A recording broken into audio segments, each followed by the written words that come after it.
Bem-vindos, galera interessante, para mais um vídeo do seu canal preferido. A pedido de muitos inscritos, hoje iremos falar sobre o rei Salomão. Então, sem mais demora, eu faço aquela pergunta que já virou marca do canal. Estão todos preparados? Salomão, filho de Davi, salvou-se ou não? Há muitas dúvidas se Salomão conseguiu se salvar ou não. Neste vídeo, iremos analisar, à luz da Bíblia, essa parte. Será que ele se perdeu por pecar contra Deus? É necessário que tu assistas o vídeo até o final para saber a resposta. Salomão foi um rei de Israel mencionado sobretudo no livro dos Reis e em Crônicas. Filho de Davi com Betseba, governou cerca de 40 anos, segundo algumas cronologias bíblicas, de 966 a 926 a.C. Salomão também é o escritor de Provérbios e Eclesiastes, livros sapienciais da Bíblia, e Cantares. O nome Salomão, ou Shilomon, deriva da palavra Shalom, que significa paz, e tem um significado de pacífico. O profeta Natã, amando de Deus, deu-lhe o nome de Jedidias, por amor ao Senhor.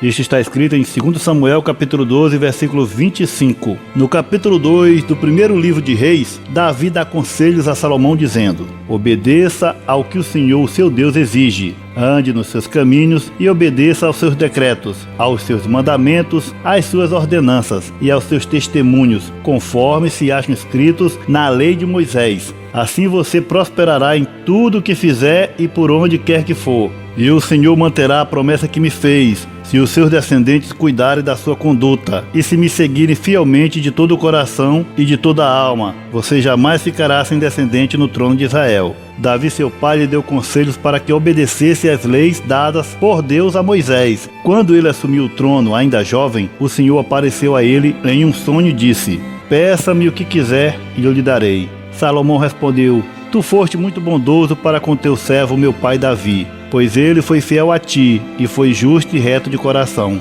Tu sustentaste grande bondade para com ele e lhe deste um filho que hoje se assenta no seu trono.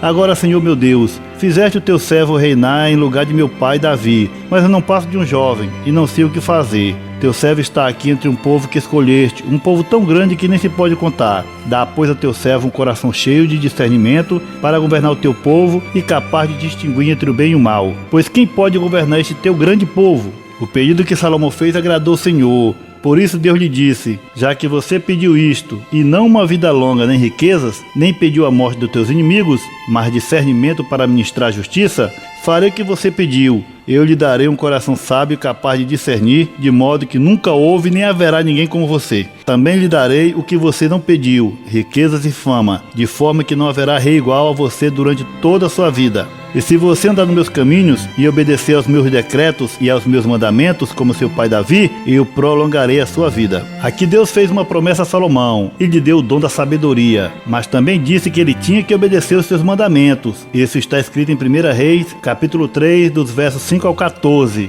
Mas se você abrir a sua Bíblia, nesse mesmo capítulo 3, do versículo 1 ao 3, vejamos o que diz. Salomão aliou-se a Faraó, rei do Egito, casando-se com a filha dele. Ele a trouxe à cidade de Davi até terminar a construção do seu palácio e do templo do Senhor e do muro em torno de Jerusalém. O povo, porém, sacrificava nos altos, pois ainda não tinha sido construído o templo, em honra ao nome do Senhor. Salomão amava o Senhor, pois andava de acordo com os decretos de seu pai Davi. Todavia, oferecia sacrifícios e queimava incenso nos altos. Veja bem que esses versículos falam que Salomão fez aliança com o Egito, um país totalmente idólatra, cheio de deuses malignos, um país tenebroso, draculesco e transilvânico.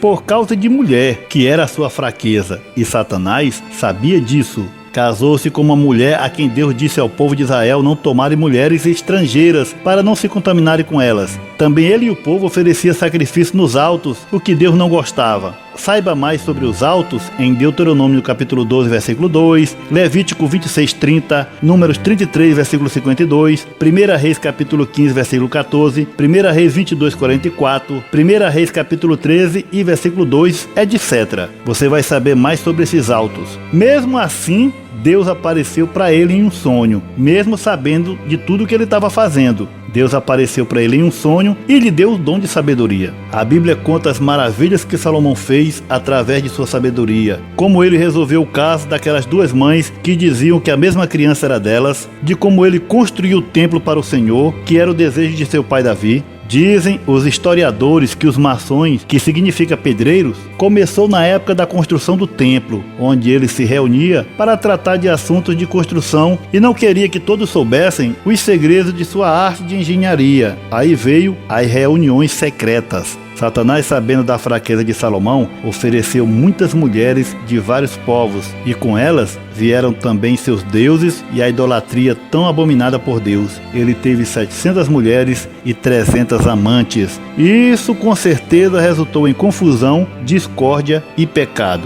No capítulo 11 de 1 Reis diz que, à medida que Salomão foi envelhecendo, suas mulheres o induziram a voltar-se para outros deuses e o seu coração já não era totalmente dedicado ao Senhor, o seu Deus, como fora o coração de seu pai Davi. Ele seguiu a portes sagrados, a deusa dos Sidônios e Moloque, o repugnante deus dos Amonitas. Dessa forma, Salomão fez o que o Senhor reprova. Não seguiu completamente o Senhor como seu pai Davi. No monte que fica a leste de Jerusalém, Salomão construiu um altar para Camus, o repugnante deus de Moabe, e para Moloque, o repugnante deus dos Amonitas. Também fez altares para os deuses de todas as suas mulheres estrangeiras, que queimavam incenso e ofereciam sacrifícios a eles. O Senhor irou-se contra Salomão por ter desviado do Senhor, o Deus de Israel, que lhe havia aparecido 2 vezes. Embora ele tivesse proibido Salomão de seguir outros deuses, Salomão não obedeceu a ordem do Senhor. Então o Senhor disse a Salomão: já que é essa a sua atitude, e você não obedeceu a minha aliança e aos meus decretos, os quais lhe ordenei, certamente lhe tirarei o reino e o darei a um dos seus servos. No entanto, por amor a Davi seu pai, não farei isso enquanto você viver. Eu tirarei da mão do seu filho.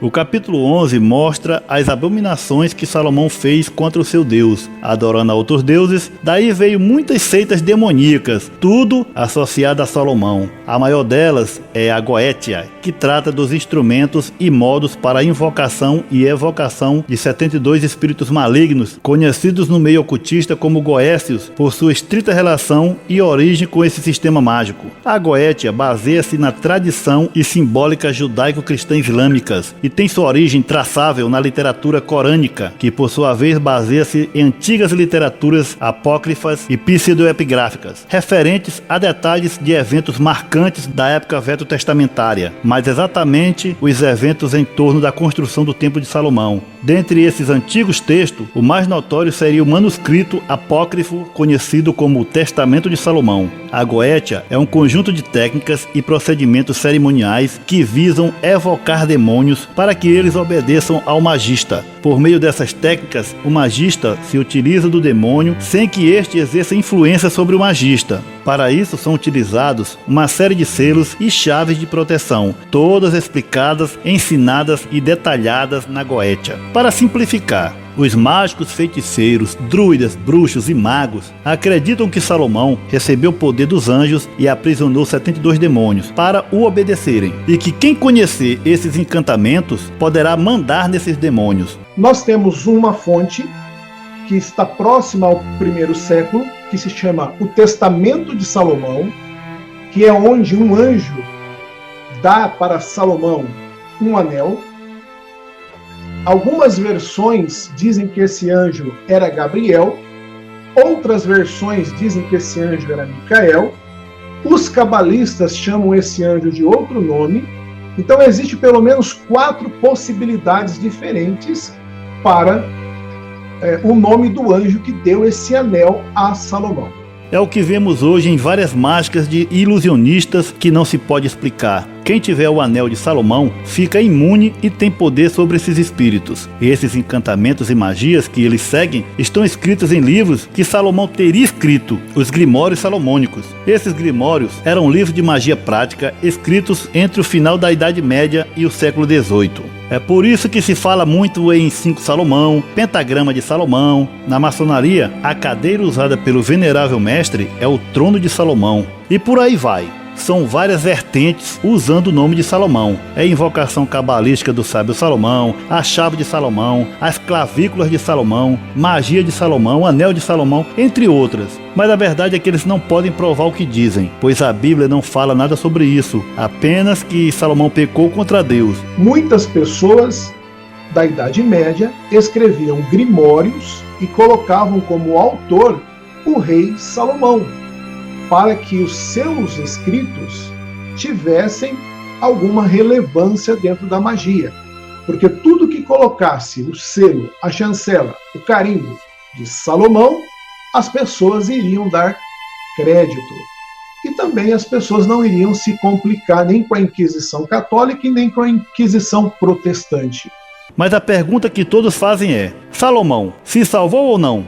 Como eu sempre digo, a Bíblia responde a todas as perguntas. Preste bem atenção no que vai ser lido agora. Vamos ler o segundo livro de Samuel, capítulo 7. Deus manda Natã, o profeta, falar a Davi o que ia acontecer depois de sua morte. Agora, pois, diga a meu servo Davi, assim diz o Senhor dos Exércitos: eu tirei das pastagens onde cuidava dos rebanhos, para ser o soberano do meu povo Israel. Sempre estive com você por onde você andou, e eliminei todos os seus inimigos. Agora eu farei tão famoso quanto os homens mais importantes da terra, e providenciarei um lugar para o meu povo Israel, e os plantarei lá, para que tenham o seu próprio lar, e não mais sejam incomodados. Povos ímpios não mais os oprimirão, como fizeram no início, e tem feito desde a época que eu nomeei juízes sobre o meu povo Israel. Também subjugarei todos os seus inimigos. Saiba também que eu, o Senhor, lhe estabelecerei uma dinastia. Quando a sua vida chegar ao fim e você descansar com os seus antepassados, escolherei um dos seus filhos para sucedê-lo, um fruto do seu próprio corpo, e eu estabelecerei o reino dele. Olha, veja bem, será ele quem construirá um templo em honra ao meu nome, e eu firmarei o trono dele para sempre.